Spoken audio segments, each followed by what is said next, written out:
All right. I'm here with Brian Casel. I've been super excited for this podcast because I think Brian holds the record for most companies sold on MicroAcquire. So, Brian, thanks for joining me on the podcast. Andrew, I'm excited to talk to you. I've been a fan of what you've been doing, and obviously a fan of MicroAcquire, especially these last few months. So yeah, good to connect. I appreciate that. Well, to kick things off, I'm sure everyone's wondering. Uh, uh, Tell me about the products that you sold and how long of a timeline was it? All at once? Was it over a period of like a year or?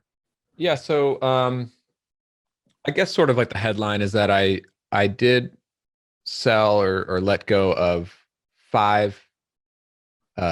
You can call them businesses. Some of them are just really tiny projects, but some of them were actual businesses of mine. I let go of five of those over the last 6 months. Um, and so right now I'm focusing on a business that I started about a year and a half ago called ZipMessage. And I sort of just like once I sold the biggest one of my businesses, which was called Audience Ops, and then I sold a few more. That sort of was like the momentum to push me into just focus on this one SaaS business, ZipMessage now, and that's the focus going forward. But Audience Ops was sort of the for me the bigger one because that was a business I was working on for about 7 years, and I sold that in September of 2021. And I did list that on MicroAcquire. Had a good experience there and had a really good offer there. But I was also like simultaneously on that one, I was talking to a few other people that I knew, and I ended up selling it to someone, not through MicroAcquire, but MicroAcquire definitely played a big part of how that deal came together. And then the other one that I sold was a SaaS product called Process Kit. Um, uh, Put that up on MicroAcquire, had one offer, ended up falling through, and then another one came around a couple months later. So that was a really surprisingly fast and easy process through MicroAcquire. Two more like tiny ones. These were both like SaaS ideas that excuse me, that I started at one point or another, and I built it, launched it, had a couple of customers, but I didn't really follow through. I was sort of distracted with some of these other things in my portfolio. So these two little ones, one was called Sunrise KPI. It was like a little analytics tool. The other one was called Thready, which was like a Twitter threading app.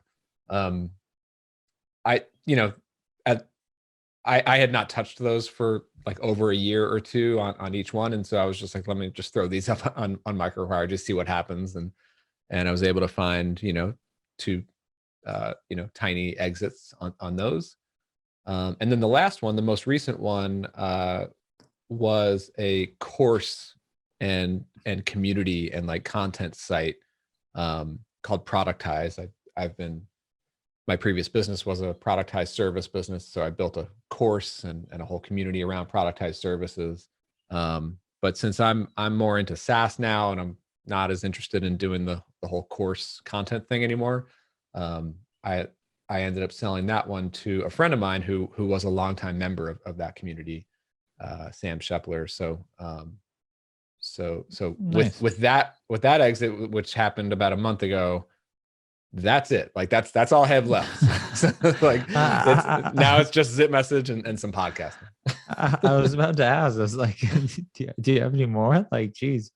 But I love how you know, I meet with a lot of founders that just have so many side projects, and it's like just focus on one, maybe, or I mean, a good strategy is, you have all these side projects, and then one really starts emerging as, the one that probably has, deserves the majority Yeah. of your focus. So that's awesome. You're able to sell Well, all those. yeah, I mean, I think in my experience, like now, where I am now, I've come to a point where like I really it feels good to focus on one thing, because ZipMessage has more like faster traction than other things that I've started, especially in the SaaS space. So that feels good, and I just really like to focus now.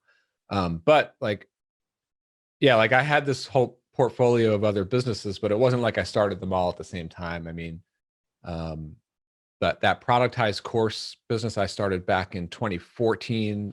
The audience ops business I started in 2015. Process Kit I started in 2017, I think. And so, a lot of these things were like, I worked on them for like a year or two, pretty hard. And then I let them sort of run on autopilot, or like in the case of audience ops, I had built up a team on that and it was basically running without me. And the goal there was to have a cash flow business to grow and then free up my time to start working on SaaS products. But then it took a while of experimenting with several SaaS ideas, and also for me to spend that time learning to, upgrading my skills from like front end to be able to build, design products full stack. Took me a few attempts to sort of get to now, which is like landing on ZipMessage, a product that seems to be clicking better than the previous one. So it gave me more confidence to finally say like, okay, let me sell off everything else and really just focus. Yeah, I mean, sometimes you got to get it wrong to get it right. Yeah.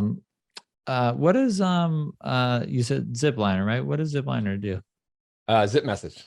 ZipMessage, sorry. So Cool. you're rattling off so many companies. I know. I'm merging them in my head. Yeah. ZipMessage is it's a video messaging tool for asynchronous conversations with anyone. So you can just send your ZipMessage link to anyone, and now you're in a asynchronous back and forth with that person. So the person could be a customer, a client, a remote teammate. Even some of these deals that I was going back and forth during due diligence, we did that over ZipMessage, asynchronously. So, it's pretty similar to like using Loom, except that the difference is Loom is like one way, like you would record a message and send it to someone, and then it's basically done. With ZipMessage, you can send a message, the other person can reply back, and they don't need to download or install or sign up for anything. They could just record right into their browser. Nice. And the other sort of difference is like you get your own ZipMessage link. So, you can get like zipmessage.com/MicroAcquire. And then that could be the place where that's like your inbound intake form for video messages from other people. So I like to think of it like, so if you're doing like a lot of calendar bookings, a lot of meetings, you could start to replace those with async videos, but also like how you would pass around your calendar booking link, you could pass around your ZipMessage link to have like asynchronous messaging going. I like that. Well, if I see it come through MicroAcquire, I'm gonna reject it just so you can stay focused on it. It sounds like a good one. Yeah, it's not for sale. so for people listening, a lot of founders, as they're, usually in almost all cases, it's the first business they're selling. What's maybe like the top 3 tips you would give a new founder looking to sell their business on MicroAcquire? Yeah, I mean, the first one that I ever sold was back in 2015, and I worked with a broker on that to sell the business. And I mean, overall, that was a pretty good experience, but it wasn't cheap. So that was one of the big exciting points for me when MicroAcquire came about. It was sort of a way to access buyers and get deals happening without, especially at this level, like, if you're in like the hundreds of thousands of dollars, like that's a really significant broker fee that you would normally pay to a broker.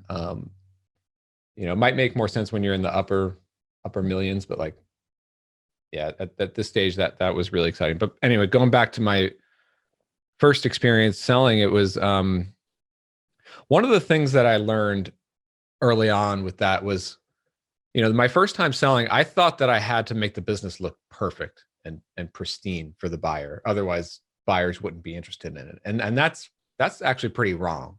I think the way to think about it is just show your business warts and all, like it's okay if there are gaps. It's okay if things are not under optimized, because that's the opportunity that a buyer is looking for. They're looking, if you're a buyer, you're looking to buy a business that you can come in and improve and grow. If you're going to buy a business that's just running perfectly, it's going to be very difficult for that buyer to come in and grow it. So, don't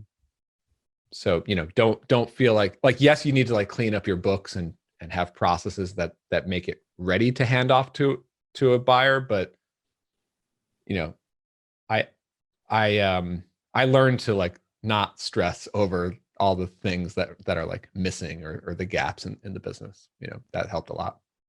Yeah, sometimes that actually, I've heard from a number of buyers is they'll actually look for businesses and I don't recommend this, but like poor website design. If they're a experienced marketer, they can improve free trial to paid conversions or something like that, and that's a huge selling point.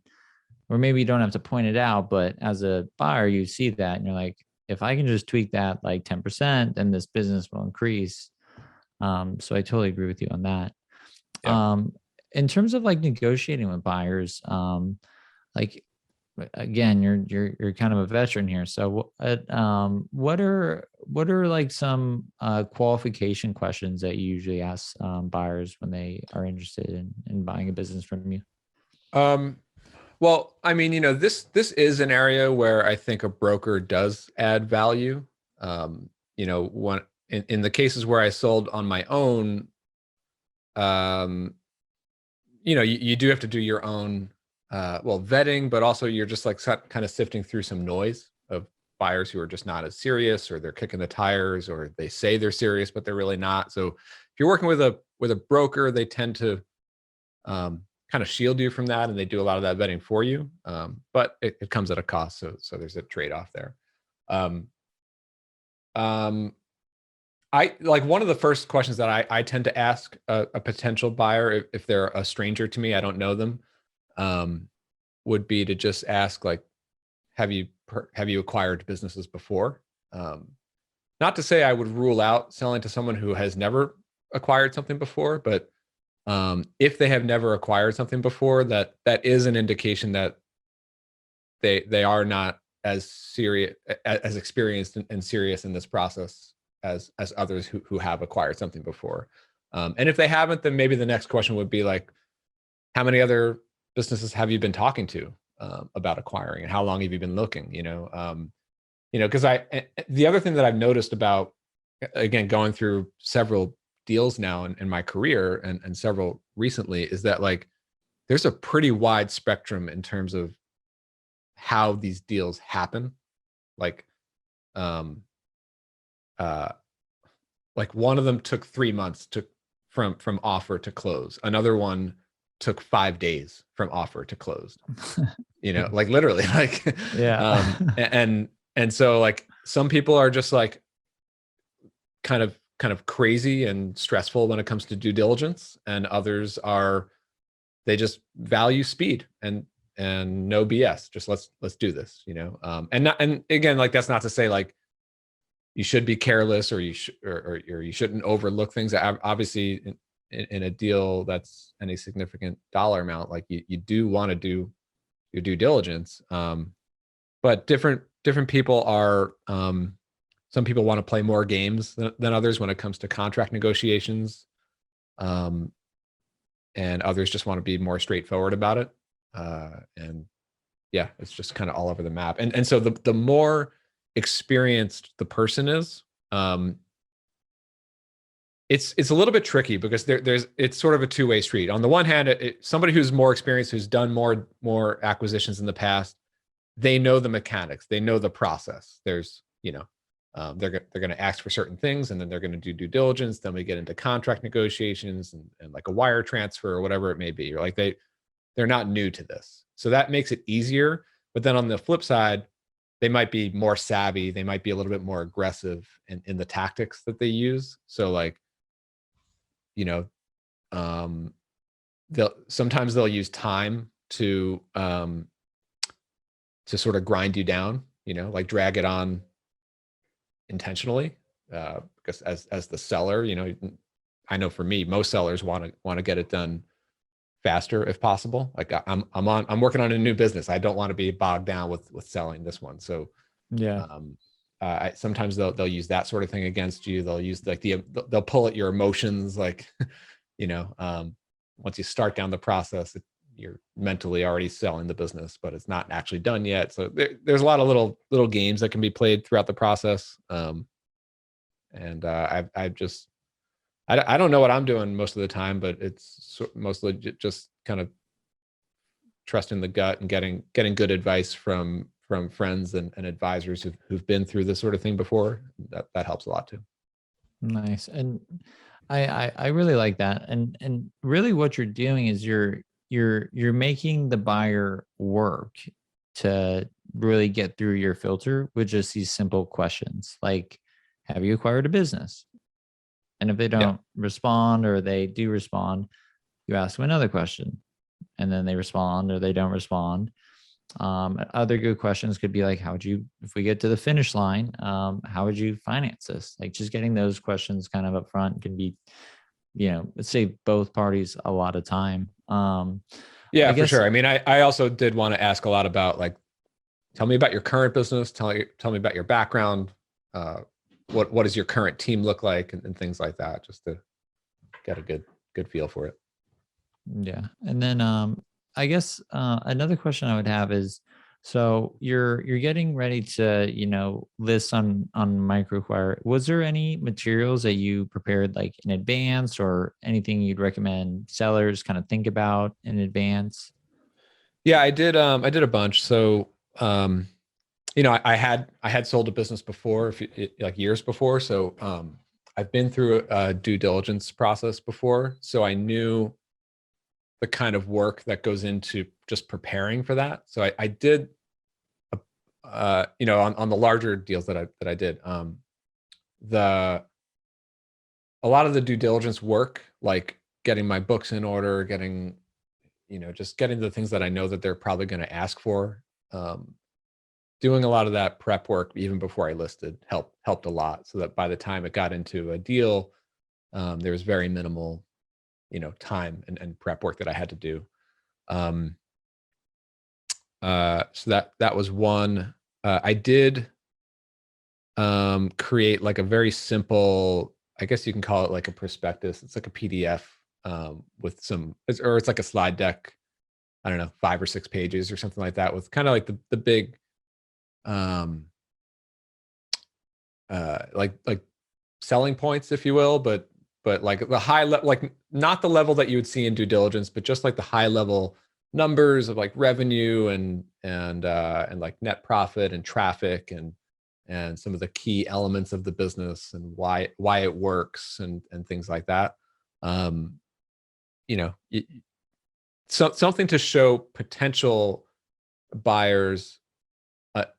What I think of that document, it's like something to show them, give them enough information that makes it interesting, but also makes them want to actually book a call with me and ask me more questions about the business and get to a point where they're comfortable enough to submit an offer. Like you can't expect just the listing page or just the asking price or just the name or something to be enough for a buyer to submit an offer. They're going to need to, first of all, they're probably looking at many other businesses. Second of all, but like you don't want to give all the information up front. You want to sort of pull them in. If they're interested in where this is going, let's have a conversation, and then let's get to an offer if there's one here. Nice. I really like that.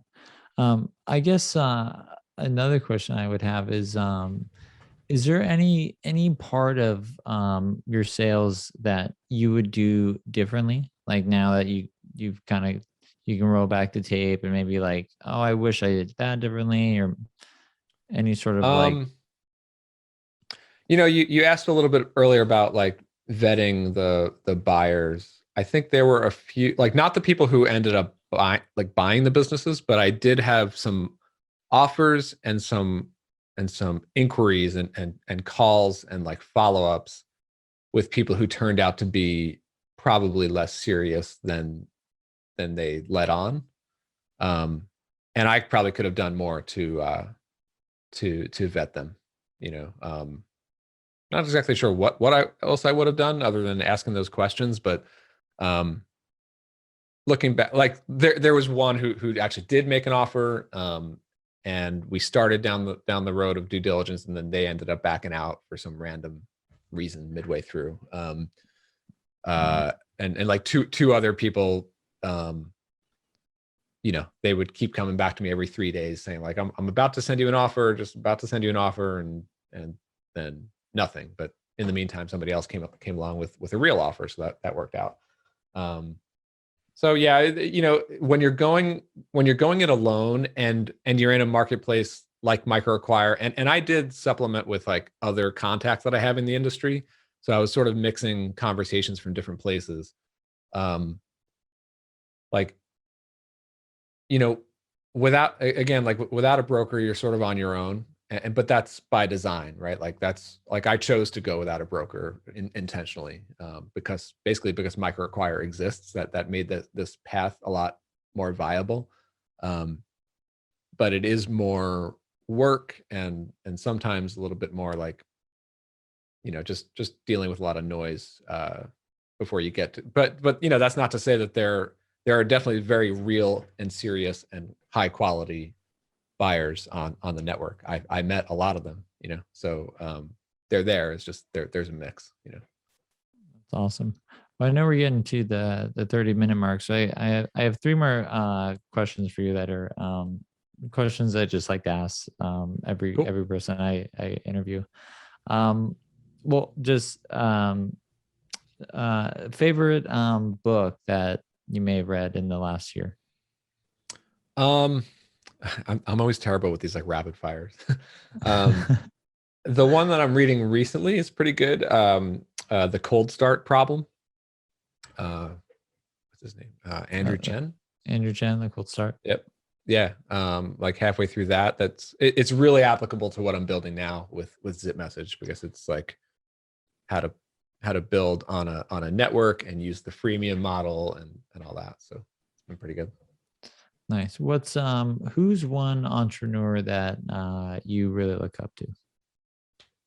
This guy Andrew Gazdecki, pretty impressive dude.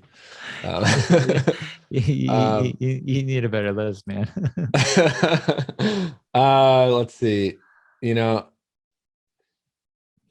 mean, I'm like close friends with a bunch of founders who I talk to. I just hung out with a bunch of them last week. We went snowboarding and talking business. We do that every year.